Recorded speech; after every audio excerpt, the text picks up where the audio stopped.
ఆయన తిమింగల కడుపులో 3 రాత్రింబగళ్ళు ఏం చేశాడండి? ఉపవాసము చేశాడు. దేవునికి స్తోత్రం. హల్లెలూయా.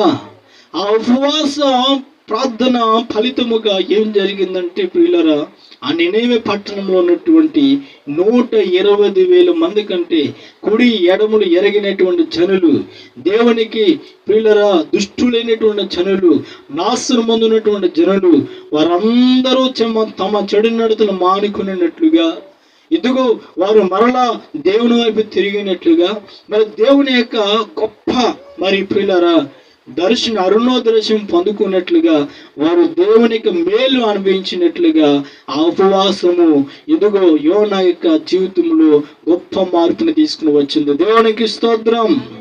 హల్లెలూయా. నువ్వు ఎప్పుడైతే ఉపవాసము చేస్తావో, 3 రాత్రింపగళ్ళు యోనా చేసినటువంటి ఉపవాసం యొక్క ప్రార్థన ఫలితము ఆ నినేవే పట్టణం యొక్క రక్షణ. నువ్వు ప్రార్థన చేస్తే కనుక ప్రియులరా, ఇదిగో యెహోవా ప్రభువుని బట్టి ప్రార్థన చేయవారందరూ రక్షించబడతారు. ఎదుగో నువ్వు రక్షించబడతావు. ఎదుగో నీ యొక్క కుటుంబం రక్షించబడుద్ది. ఇదిగో నీ యొక్క గ్రామం రక్షించబడుద్ది. ఇదిగో నీ యొక్క పట్టణము రక్షించబడుద్ది. నీ రాష్ట్రము, అలాగే నీ దేశము, ఈ ప్రపంచము, ఇదిగో సువార్త అంతటిను ప్రకటించబడాలంటే ఎదుగో యోనా వలె పారిపోకుండా, దేవుని మాట విధేయత చూపించి, ఇదిగో నిద్రపోకుండా, దేవుడు చిత్తము మనకు తెలిసి ఉన్నది, మన యజమాని యొక్క చిత్తము మరి తెలిసి ఉండి, ఇదిగో అలాగూ చేయని వానికి ఏం పడతాయండి? ఎక్కువ దెబ్బలు తగులుతాయంట.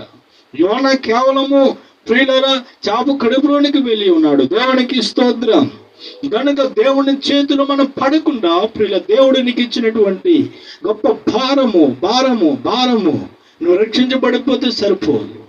ఎదుగో నువ్వు రక్షణలో కొనసాగాలి. దేవుని కుటుంబం రక్షించబడిపోతే సరిపోదు, వారి రక్షణలో కొనసాగాలి. నీ యొక్క మరి వీధి రక్షించబడితే సరిపోదు, వారి రక్షణలో కొనసాగాలి. మన యొక్క ఈ గ్రామము రక్షించబడితే సరిపోదు, వారందరూ రక్షణలో కొనసాగాలి.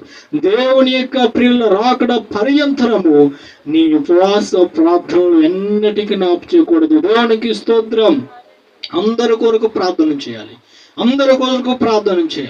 ఎందుకంటే ప్రియులరా, దేశంలో రక్షణ ప్రియులర కొరవైపోతూ ఉంది. దేవునికి స్తోత్రం.